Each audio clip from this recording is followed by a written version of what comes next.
Reverendo Ageu atendeu o nosso convite, o nosso chamado. Já esteve nesta igreja, se não me falha a memória, há alguns anos atrás, trazendo, acho que não foi num culto, foi numa palestra, num sábado, se não me falha a memória, e finalmente atendeu o nosso convite, agenda super apertada, pôde estar conosco, e esperamos tê-lo outras vezes, muitas ainda no futuro. Estão acompanhando a Vivian, filha da tia Lene. Cadê a tia Lene? Está super feliz, né, tia Lene?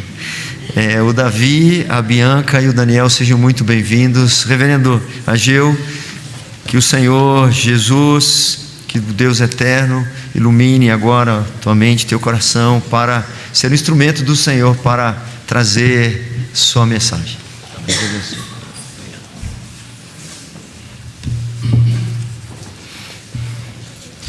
Eu agradeço o conselho da igreja pelo gentil convite, reverendo Wellerson, amigo de muitos anos, e parabenizo a igreja pelos 100 anos de organização. Essa é uma data muito especial.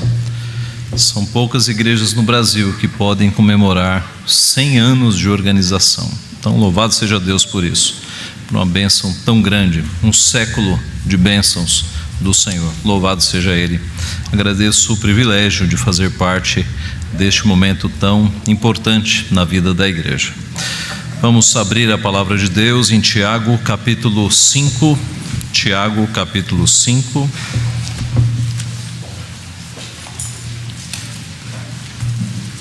Tiago capítulo 5, dos versos 7 a 11. Tiago 5,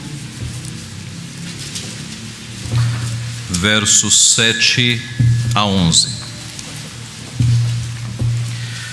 Diz assim a santa palavra de Deus: Sede, pois, irmãos, pacientes até a vinda do Senhor. Eis que o lavrador aguarda com paciência o precioso fruto da terra até receber as primeiras e as últimas chuvas. Sede vós também pacientes e fortalecei o vosso coração, pois a vinda do Senhor está próxima. Irmãos, não vos queixeis uns dos outros, para não serdes julgados, eis que o juiz está às portas. Irmãos, tomai por modelo no sofrimento e na paciência os profetas, os quais falaram em nome do Senhor. Eis que temos por felizes os que perseveraram firmes. Tendes ouvido da paciência de Jó, e vistes que fim o Senhor lhe deu, porque o Senhor é cheio de terna misericórdia e compassivo. O tema que eu trago à igreja nesta noite é como enfrentar os problemas com paciência. Vamos orar mais uma vez. Pai Santo, Deus bendito, louvamos, adoramos o Teu nome, Te somos gratos pelo privilégio que temos de Te servir. Te somos gratos porque o Senhor nos deu igrejas para que pudéssemos congregar. Te somos gratos por este trabalho que já dura, ó Pai, 100 anos de organização, pelas pessoas que o Senhor levantou aqui, que trabalharam neste período, e os Teus servos que continuam hoje na labuta, pregando o Evangelho, lidando com as dificuldades próprias deste mundo, mas levando avante a Tua mensagem, Pai. Nós Te louvamos por esta igreja, pelo seu pastor, pelo conselho, pelos irmãos que aqui têm trabalhado para o Senhor. E agora que estamos diante da Tua santa palavra, pedimos a iluminação do Teu Santo Espírito, para que não sejam apenas letras diante dos nossos olhos, mas que seja alimento para a nossa alma, fortalecimento para o nosso espírito. O Senhor, ó Pai, sabe de que cada um dos Teus filhos nesta noite necessita, e é por isso que nós Te pedimos que o Senhor mesmo fale a cada coração, segundo a Tua vontade, alimentando-nos com a Tua santa palavra. É o que nós pedimos humildemente, e em nome de Jesus. Amém. O homem nasceu para os problemas, assim como as faíscas da brasa voam para cima. Jó capítulo 5, versículo 7. Desde o início do mundo, desde a entrada do pecado no mundo, nós temos visto uma total desarmonia em todos os relacionamentos. Já no Éden nós vemos a desarmonia por causa do pecado entre homem e mulher, entre homem e criação, especialmente entre homem e Deus. Nós vemos a palavra mostrando a história da redenção, apontando para os problemas que o pecado trouxe ao mundo. E quando nós estamos diante de uma igreja centenária como esta, uma igreja que é formada não de tijolos, mas de pessoas, pedras que vivem, nós sabemos que não foram poucos também os problemas enfrentados pelo povo de Deus no decorrer deste século. Todos nós passamos por problemas, tenha você meia idade, avançada idade ou pouca idade. Mesmo você que é criança e adolescente já deve ter percebido que vive num mundo defeituoso, num mundo em que há pecados, em que há problemas que por vezes nos angustiam, não saem da nossa mente. Tudo isso é consequência de um mundo que desestabilizou-se por conta da entrada do pecado, por conta da rebeldia, da desobediência. Todos nós passamos por problemas. Por isso Cristo disse a nós, seus discípulos: no mundo passais por aflições, mas tende bom ânimo, eu venci o mundo. O texto que nós acabamos de ler é parte da carta de Tiago, e Tiago está falando com crentes que vinham passando por muitos problemas. Os problemas deles tinham a ver com chefes, com empregadores ricos e ímpios que os estavam afligindo.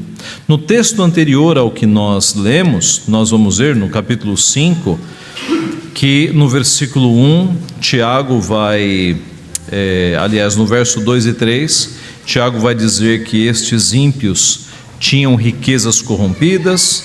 Depois no verso 4 ele os acusa de roubo. Depois no verso 5 ele os acusa de luxos e prazeres carnais. E depois no verso 6 de injustiça e homicídio.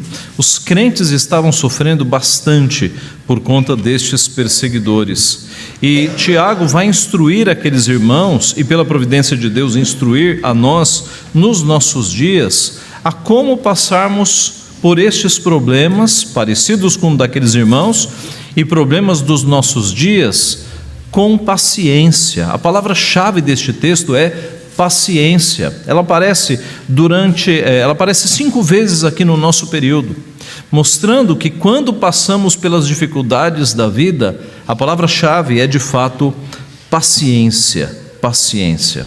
A palavra de Deus, ela mostra a virtude da paciência, da longanimidade, de nós não darmos vazão à ira, de nós não vingarmos a nós mesmos, de nós não retribuirmos o mal com o mal, mas pagarmos o mal com o bem, de nós segurarmos a nossa língua, mesmo quando nós estamos sendo oprimidos. A palavra de Deus nos ensina a, passando por problemas, termos paciência. Este é o ensino aqui do texto. E a pergunta principal para nós nesta noite é: como ter paciência quando nós passamos pelos problemas da vida? Como ter paciência? De onde tirar paciência, pastor, quando nós passamos pelos problemas da nossa vida? Em primeiro lugar, olhando para o fim. Olhando para o fim. Note, nós somos privilegiados, o povo de Deus é privilegiado, porque nós já conhecemos o final da história. Como que quem lê um livro e fica curioso em saber como terminará o livro, ou como quem vê um filme e fica curioso em saber como terminará o filme, nós somos privilegiados, porque nós já sabemos o final da história. Foi nosso pai que escreveu. Nós já conhecemos o final da história. E nós sabemos que é um final feliz. Nós sabemos exatamente como a história terminará. Sabemos quem é o vencedor, sabemos quem serão os salvos, sabemos que o final é de fato feliz. Veja o verso 7. Sede, pois, irmãos, pacientes até a vinda do Senhor. Eis que o lavrador aguarda com paciência o precioso fruto da terra, até receber as primeiras e as últimas chuvas. Pacientes até a vinda do Senhor. Está difícil? Olhe para o fim. Jesus vai voltar. Olhe para o fim. A tua vida, ela termina, o teu último suspiro, é o último suspiro nessa terra, para abrir os olhos diante de Cristo. Ele te receberá. Então está difícil, olhe para o fim, porque o fim é feliz, o fim é glorioso. Observe como o lavrador aguarda com paciência a colheita. Vai demorar. Ele não planta sementes e no dia seguinte volta para colher. Demora, mas a colheita é certa. Assim também a volta de Cristo. Demora, mas é certa. Ele voltará. A mulher grávida, por exemplo, sofre durante muitas semanas, mas ela sabe que a criança nascerá. E olhar então para o filho que virá traz certo consolo para suportar os sofrimentos. Aliás, quando Cristo falou sobre as últimas coisas, ele usou como figura de linguagem a mulher grávida. Ele fala do princípio das dores, depois ele fala da grande tribulação ou grandes dores, e depois ele fala da vinda do filho. É a figura de uma mulher grávida. Princípio das dores, grandes dores, nascimento ou vinda do filho. Olhe para o final. No nosso caso, o final é feliz. E olhando para o final, pensando no final das coisas, nós temos consolo. Meus irmãos, é preciso ter paciência nos problemas, mas o problema é que nós vivemos numa geração que não é uma geração de paciência. A nossa geração, ela não tem sido ensinada a esperar, porque nós vivemos numa geração em que tudo é muito rápido, tudo é automático, tudo é meio que instantâneo, e nós perdemos o costume de esperar. Nós não temos mais a contemplação. Quando foi que você sentou-se em algum lugar, sem eletrônicos, para contemplar um pôr do sol ou uma natureza, sem eletrônicos? Quando foi que você parou para contemplar alguma coisa? É triste, às vezes a gente vê pessoas diante de paisagens belíssimas, reduzindo-as a uma tela de poucos centímetros. Estão diante de muitos graus de beleza, mas reduzem a uma telinha minúscula. É irônico. Nós perdemos a capacidade de contemplar a beleza da criação, de meditar nas coisas do Senhor com paciência. A minha família é do Nordeste, é do Ceará, e eu me lembro de muitas vezes que eu fui na adolescência, na mocidade, e eu via aquela cena de as pessoas colocando suas cadeiras de balanço fora de casa e ficavam ali contemplando, conversando. Era uma outra época. Hoje as pessoas têm vidas corridas demais, mas este é o problema. Nós não temos mais paciência, e a Bíblia nos manda ter paciência, nos manda meditarmos na palavra do Senhor, contemplarmos a beleza da criação. Note, meus irmãos, eu não sou contra aparelhos elétricos, nós usamos todas essas coisas, e a Bíblia não proíbe que você tenha eletrônicos, mas a Bíblia diz: todas as coisas me são lícitas, mas eu não me deixarei dominar por nenhuma delas. Então observe se você está dominando ou se você está sendo dominado.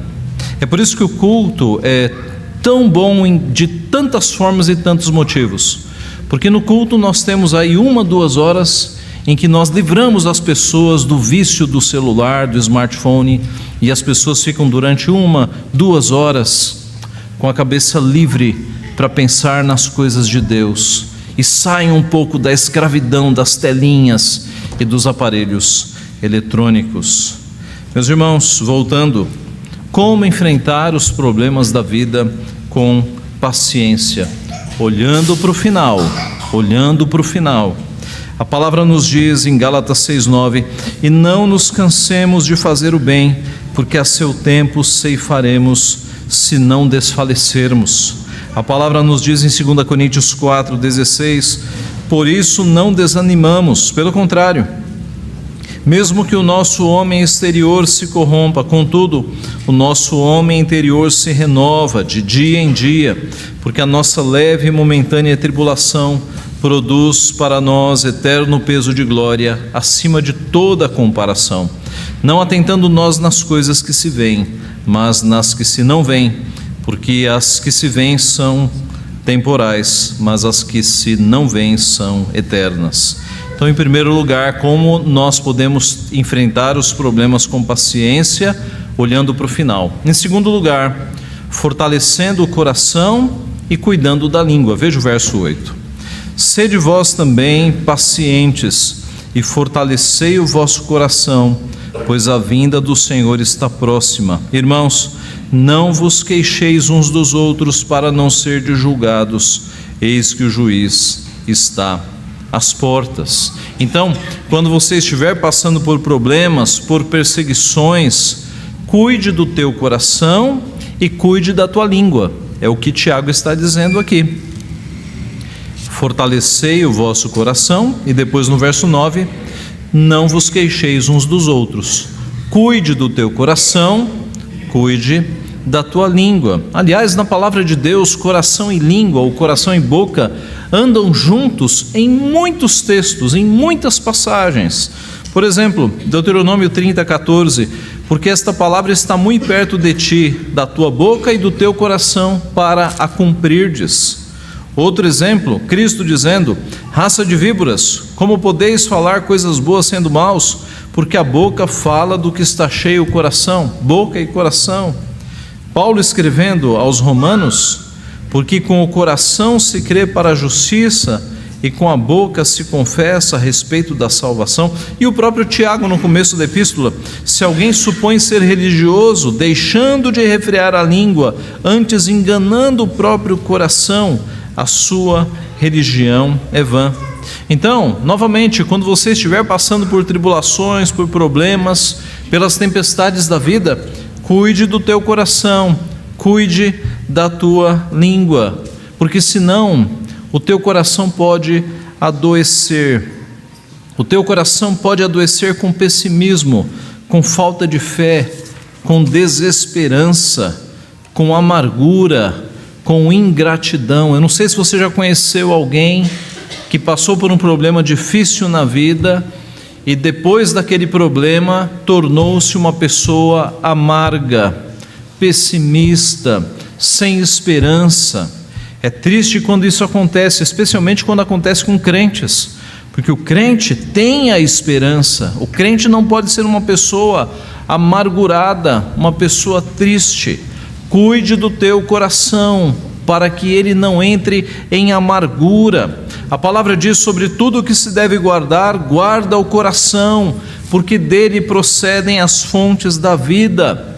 Cuide do teu coração, alimente o teu coração com o remédio da palavra de Deus, para que você não se torne uma pessoa amargurada pelos problemas da tua vida. Cuide da tua língua também. Verso 9: irmãos, não vos queixeis uns dos outros para não serdes julgados, eis que o juiz está às portas. Note, aqueles irmãos eram vítimas, eles estavam sofrendo, e Tiago está dizendo: ei, nada de falar mal uns dos outros. O pecado não nos dá, o pecado dos outros, a perseguição dos outros, não nos dá o direito de nós ficarmos falando mal dos outros. O pecado dos outros, as perseguições, não nos dá o direito de pecar por maledicência. Mas o nosso coração é enganoso, e por vezes, quando somos vítimas, o coração nos engana, como que nos dando o direito de desandarmos a língua contra aqueles que nos perseguem. A palavra não nos dá esta licença. Então cuide da língua. Se o teu coração está doente, a língua vai acompanhar, ela vai botar para fora, porque a boca fala do que está cheio o coração. E Tiago está dizendo: tenham paciência, não fiquem se queixando. Aliás, nesta epístola, Tiago fala muito sobre os danos que a língua pode causar. No capítulo 3, por exemplo: se alguém não tropeça no falar, é perfeito varão, capaz de refrear também todo o corpo. Mais adiante: ora, a língua é fogo, é mundo de iniquidade. A língua está situada entre os membros de nosso corpo e contamina o corpo inteiro, e não só põe em chamas toda a carreira da existência humana, como também é posta ela mesma em chamas pelo inferno. Mais adiante: com ela bendizemos ao Senhor e Pai, também com ela amaldiçoamos os homens, feitos à semelhança de Deus. De uma só boca procede bênção e maldição. Meus irmãos, não é conveniente que estas coisas sejam assim. Então, meus irmãos, o passar por problemas não nos dá o direito de pecar com a nossa língua. Maledicência, difamação, calúnia continuam sendo pecado. Lembre-se das palavras de Jeremias: bom é aguardar a salvação do Senhor, e isso em silêncio.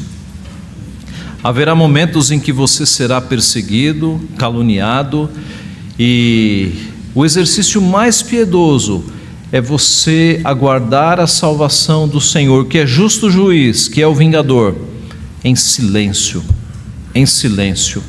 A semelhança do nosso Senhor Jesus, que como cordeiro foi levado mudo perante aqueles que o mataram, em silêncio. Então cuide da tua boca, não fale mal daqueles que estão te perseguindo.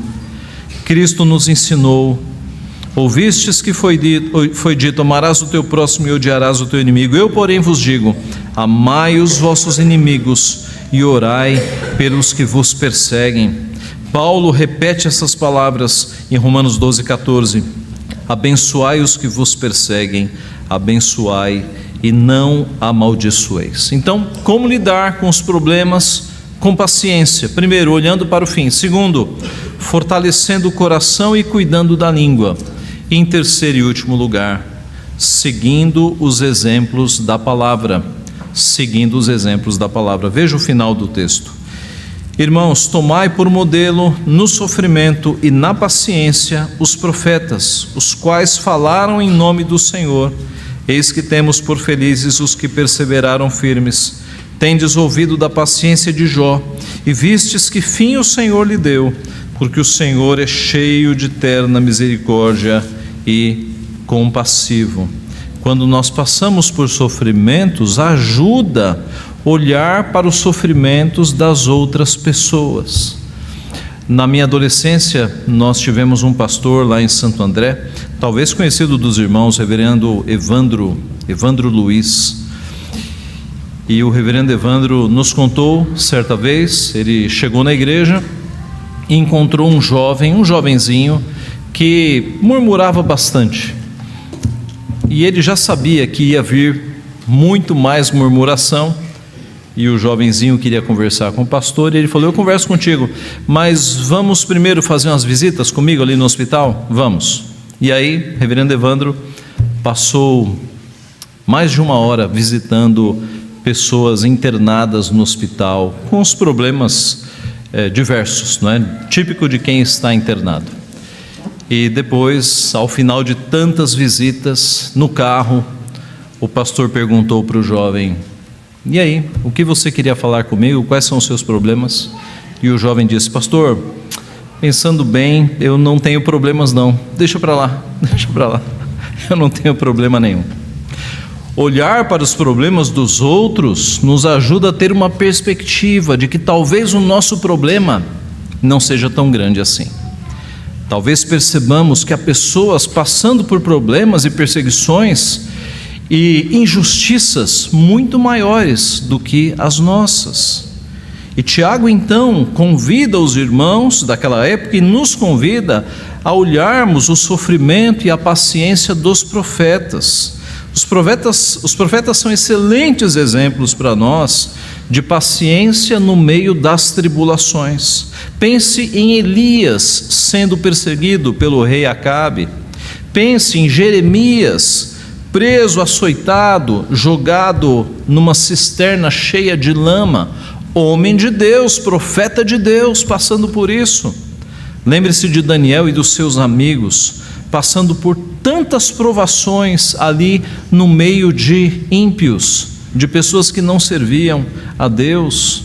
E citando Hebreus 11, e que mais direi? Certamente me faltará tempo necessário para referir o que há a respeito de Gideão, de Baraque, de Sansão, de Jefité, de Davi, de Samuel, dos profetas, os quais por meio da fé subjugaram reinos, praticaram a justiça, obtiveram promessas, fecharam a boca de leões, extinguiram a violência do fogo, escaparam ao fio de espada, da fraqueza tiraram força, fizeram-se poderosos em guerra, puseram em fuga exércitos de estrangeiros, mulheres receberam pela ressurreição os seus mortos, alguns foram torturados, não aceitando o seu resgate, para obterem superior ressurreição. Outros, por sua vez, passaram pela prova de escárnios, de açoites, sim, até de algemas e prisões. Foram apedrejados, provados, cerrados pelo meio, mortos a fio de espada, andaram peregrinos, vestidos de peles de ovelhas, de cabras, necessitados, afligidos, maltratados, homens dos quais o mundo não era digno, errantes pelos desertos, pelos montes, pelas covas, pelos antros da terra. Ora, todos estes que obtiveram bom testemunho por sua fé, não obtiveram, contudo, a concretização da promessa, por haver Deus provido coisa superior a nosso respeito, para que eles sem nós não fossem aperfeiçoados. Isto é, todos estes sofreram tudo o que sofreram e não obtiveram a concretização da promessa, não viram o Messias chegar. E se eles puderam sofrer com paciência tudo pelo qual passaram, sem ver a Cristo, nós, meus irmãos, que já vimos as profecias do Antigo Testamento se cumprindo no Novo Testamento, que já sabemos que Deus não falha em nenhuma das suas palavras, porque tudo que Ele prometeu no Antigo Testamento se cumpriu no Novo, por que é que nós vamos enfraquecer diante dos problemas? Então, olhar para o sofrimento dos nossos irmãos consola o nosso sofrimento. Tiago nos convida também a olharmos para a história de Jó, e os irmãos conhecem a história de Jó. Jó perdeu tudo, perdeu todos os seus bens. Ele estava num lugar e os seus servos começaram a trazer as más notícias. Ele perdeu todos os seus bens. Jó perdeu no mesmo dia todos os seus filhos. Eu imagino a dor que é perder um filho. E Jó perdeu todos no mesmo dia. Todos. Jó perdeu sua saúde. A Bíblia mostra que o seu corpo se encheu de tumores malignos, desde o pé até a cabeça, e ele ficou afastado da sociedade, sentado em cinza, com um caco raspando as suas feridas, os seus tumores malignos. Perdeu a sua saúde totalmente. Jó perdeu a confiança da sua esposa, a sua vida matrimonial foi abalada também. Jó perdeu a confiança dos seus amigos. Os amigos chegaram e começaram a acusá-lo de: talvez, Jó, você tenha cometido pecados, talvez Deus esteja te punindo por pecados que você cometeu. Perdeu a confiança dos seus amigos. Então a mensagem para nós é: veja o quanto Jó sofreu, e sofreu de uma forma bastante injusta, porque ele estava sendo provado, não é? Você se lembra do começo do livro, quando Satanás desafiou a Deus por causa de Jó, e Deus foi liberando: tire tudo. Tirou, Jó não blasfemou, voltou, e aí o diabo falou: pele por pele, e ele vai blasfemar. E Deus disse: tá bom, toque na pele, só não tire a vida, toque na pele. E o diabo foi e fez miséria na vida de Jó. O quanto este homem sofreu, meus irmãos, durante meses ele sofreu, e o quanto de paciência ele teve para passar ali pelo sofrimento. Então, quando você estiver sofrendo, lembre-se de Jó. Ele não perdeu poucas coisas, ele perdeu todos os seus bens, todos os seus filhos, a sua saúde, casamento abalado, perdeu amigos, todas as áreas da vida de Jó foram afetadas. Como recompensa, e nós encontramos o final da história no capítulo 42, Deus deu tudo o que ele havia perdido em dobro.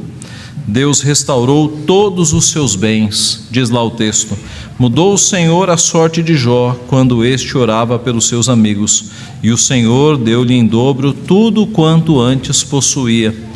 Deus restaurou seus filhos, porque ele teve outros 7 filhos e 3 filhas.